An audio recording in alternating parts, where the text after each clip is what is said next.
जिसका हम कब से इंतजार कर रहे थे, आखिर वो रविवार आ ही गया। मैं हूं के मैग्नेट कौशल कामदार।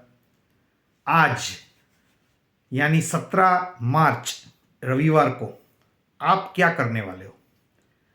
घर की सफाई या खरीदारी यानी शॉपिंग या बिंज वॉचिंग, ओटीटी प्लेटफॉर्म पे मूवीज़ या सीरियल देखना, वेब सीरीज़ देखना, या बाहर जाना, घूमने जाना, पिकनिक पे जाना, आउटिंग या ईटिंग आउट, दोस्तों के साथ घूमना, क्या करने वाले हो आप?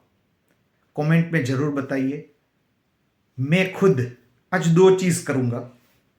एक है आज वुमेन प्रीमियर लीग का फाइनल, डीसी यानी दिल्ली कैपिटल्स और आरसीबी यानी रॉयल चैलेंजर्स बेंगलोर के बीच WPL वुमेन प्रीमियर लीग का फाइनल, वो देखूंगा। और दूसरा काम मैं करूंगा, मर्डर मुबारक देखूंगा मैं नेटफ्लिक्स पे।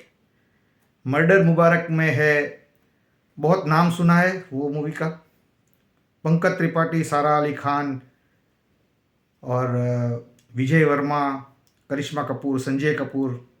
देखते हैं, नाम तो बहुत सुना है, देखते कितना मज़ा आएगा।